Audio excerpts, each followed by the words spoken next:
नमस्कार, बिहार तक देख रहे हैं आप और आपके साथ मैं हूं आशीष अभिनव और हमारे साथ है हमारे सहयोगी इंद्रमोहन।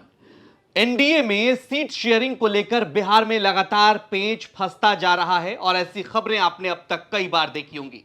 लेकिन इसमें अब एक दिलचस्प बात यह है कि क्या इस सीट शेयरिंग के पेंच को नीतीश कुमार खुद उलझा रहे हैं। ऐसा हम इसलिए कह रहे हैं कि जब से नीतीश कुमार इंडिया गठबंधन को छोड़कर एनडीए में आए हैं तब से यह मसला ज्यादा उलझता नजर आ रहा है। चिराग पासवान की चुप्पी हो या पशुपति कुमार पारस का तंज हो, उपेंद्र कुशवाहा की चुप्पी हो या फिर आप यूं कह लीजिए कि जीतन राम मांझी भी एक तरह से प्रेशर पॉलिटिक्स कर रहे हैं। इंद्रमोहन सर, क्या लगता है कि मुख्यमंत्री नीतीश कुमार इधर जब से आए हैं, चाचा और भतीजे की अदावत भी नहीं सुलझ रही है, दोनों की अपनी अपनी पॉलिटिक्स है। नीतीश कुमार के आने से ही ये पेच ज्यादा उलझ गया है। बिल्कुल तो इसका बिल्कुल दूसरा बिहार पक्ष। में सबसे ज्यादा अगर कोई बेफिक्र सियासत कर रहा है तो वो नीतीश कुमार है। फिलहाल लोकसभा चुनाव को लेकर वो बिल्कुल एक तरीके से कहें तो आराम की मुद्रा में।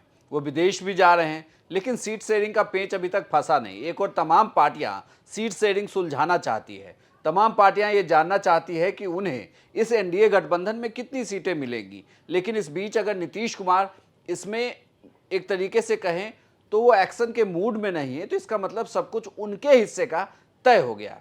दूसरी तरफ से आप इसे ऐसे समझिए कि वो सिर्फ बिहार के मुख्यमंत्री नहीं बल्कि वो जेडीयू के राष्ट्रीय अध्यक्ष भी हैं। यानी कि सीट शेयरिंग के फॉर्मूले के लिए उनको बैठकर बात करनी होगी। लेकिन ये कहा जा रहा है कि जेडीयू जो जिन 16 सीटों की मांग कर रही थी वह 16 सीटें उन्हें दी जा रही हैं। अब रही बात बीजेपी की भी बिहार की चुनाव प्रदेश इकाई की बैठक हुई। उसमें तमाम नेताओं ने, सम्राट चौधरी के साथ तमाम नेता वहां बैठे हुए थे। उन नेताओं ने यह कहा कि वो भी 17 सीटों पर अपनी तैयारी कर रहे हैं। यानी कि सीटें 33 हो चुकी हैं, बाकी बची 7 सीटें।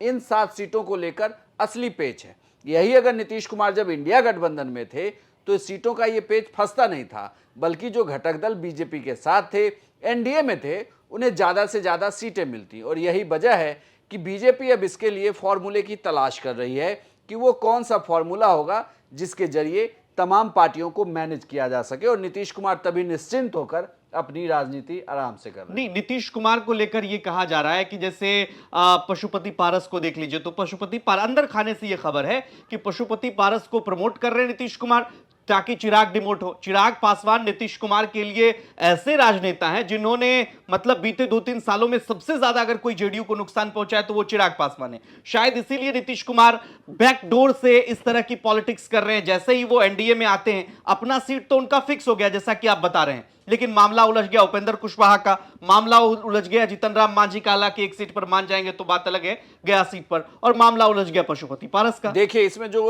पहला सवाल है कि पशुपति पारस को नीतीश कुमार इतना बढ़ा चढ़ा रहे हैं, जबकि इस वजह से चिराग पासवान इस राजनीति में कहीं पीछे हो रहे हैं। लेकिन चिराग पासवान को बीजेपी मानती है कि आने वाले दिनों में दलित वोट का चेहरा चिराग पासवान हो सकते हैं। सिर्फ दलित वोट ही नहीं बल्कि चिराग पासवान के साथ 6% वोट बैंक जो है वो स्विंग करता है उनके साथ। इतना ही नहीं, चिराग की लोकप्रियता काफी ज्यादा है और बीजेपी के साथ साथ खुद प्रधानमंत्री नरेंद्र मोदी भी इस बात को मानते हैं। अगर उनकी लोकप्रियता इतनी ज्यादा है तो वो कभी नहीं चाहेंगे कि चिराग दूसरे दल के साथ जाकर गठबंधन कर लें, क्योंकि दूसरे दल के साथ अगर वो गठबंधन करते हैं तो भले ही चुनाव ना जीतें लेकिन चुनाव हराने के लिए उनके पास सफिशिएंट वोट बैंक है, जो कभी भी बीजेपी नहीं चाहेगी। रही बात नीतीश कुमार की, नीतीश कुमार पहले इस गठबंधन में अपनी 16 सीटों को कंफर्म कर रहे हैं। इधर आने की बड़ी वजह भी यही थी कि वो अब चाहते हैं कि ज़्यादा से ज़्यादा उनकी पार्टी के सांसद जीतें, क्योंकि अगर वो ज़्यादा सीटों को जीतेंगे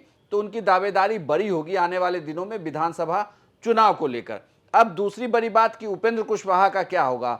उपेंद्र कुशवाहा को क्या उनके हिस्से की सीटें मिलेंगी, क्या उन्हें 2 सीटें मिल रही हैं, क्या उन्हें 5 सीटें मिल रही हैं, ये कहना थोड़ी जल्दबाजी होगी। उपेंद्र कुशवाहा के पास चूंकि एक भी विधायक नहीं, बिहार की राजनीति में कुशवाहा वोट बैंक के लिए बीजेपी के पास अपने नेता हैं, खुद उनके उप मुख्यमंत्री हैं सम्राट चौधरी। ऐसे में अगर उनके पास अपना वोट बैंक है तो क्या दूसरे नेता को तरजीह देकर इतना बड़ा बनाने की उन्हें जरूरत है। यह कहा जा रहा है कि उपेंद्र कुशवाहा को भी 1 सीट दी जा सकती है। वहीं बात रही जीतन राम मांझी की, जीतन राम मांझी को लेकर भी ये कहा जा रहा है कि जीतन राम मांझी की जो मांग है उस मांग को मैनेज किया जा रहा है। एक मंत्री पद तो उन्हें बिहार में दिया गया, अब एक उन्हें लोकसभा का टिकट भी दिया जा सकता है। हालांकि गया की सीट को लेकर जो उनकी मांग है, शायद उस मांग पर भी मुहर लग गई है, गया की सीट उन्हें मिल सकती है। लेकिन इसमें बड़ी बात यह है कि अगर कोई मुश्किल में है तो वो चिराग पासवान है, क्योंकि चिराग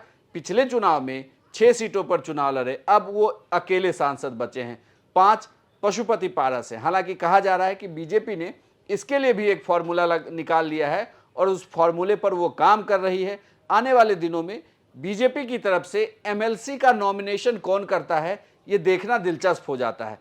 एमएलसी के नॉमिनेशन से ही ये पता चल जाएगा कि चुनावी मैदान में कौन उतरा है और उसके बाद चीजें चिराग पासवान और पशुपति पारस वाली बिल्कुल तस्वीर साफ हो जाएगी। तो एमएलसी चुनाव बिहार तक लगातार कवर कर रहा है, उस पर भी नजर रखिएगा। लेकिन एक सवाल और है, जो एनडीए के सहयोगी दल हैं वो नीतीश कुमार के आने के बाद से असहज महसूस कर रहे हैं, क्योंकि बार बार ये सवाल उठ रहा है, जब भी हम लाइव कर रहे हैं या कोई वीडियो भी लगा रहे हैं, चिराग पासवान का कोई बयान नहीं आ रहा है। ये बार्गेनिंग पावर को अगर वो बयान नहीं दे रहे हैं तो इसमें एक उलझन की स्थिति पैदा हो रही है। तो क्या माना जाए असहज है इसलिए बयान नहीं दे रहे हैं, या फिर शीर्ष नेतृत्व से उनकी बात लगभग पक्की हो चुकी है? दोनों तरह के सवाल आते हैं। देखिए, इसमें दो बातें, उन्होंने दरअसल एक विंडो तो खोल रखा है। ये बातें कई लोगों ने कंफर्म किया है, कई हमारे सूत्रों ने कंफर्म किया है, राजनीतिक जानकार कहते हैं कि उन्होंने एक विंडो तो खोल रखा है।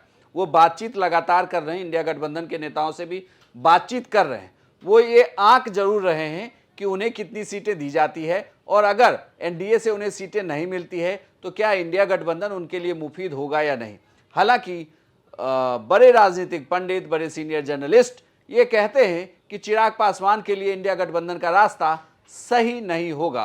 वो एनडीए में ही रहेंगे, चाहे जो हो जाए, जितनी सीटें उन्हें दी जाए। लेकिन चिराग पासवान भी ये जानते हैं कि उनकी बार्गेनिंग पावर, उनका अपना वोट बैंक है, उनका वोट बैंक उनके साथ इंटैक्ट है। ऐसे में उस वोट बैंक के दबाव के भरोसे वो अपनी ज़्यादा से ज़्यादा सीटें लोकसभा चुनाव के लिए मांग सकते हैं। ठीक है, तो आपको क्या लगता है, क्या नीतीश कुमार के आने से अन्य जो छोटे सहयोगी दल हैं वो असहज हैं, और इस पेच को जो उलझा हुआ है अब तक, इसकी बड़ी वजह एनडीए में जब से नीतीश कुमार आए हैं तब से उन्हें ही माना जा रहा है? कमेंट करके में जरूर बताइए, और बिहार की तमाम खबरों के लिए आप देखते रहिए बिहार तक।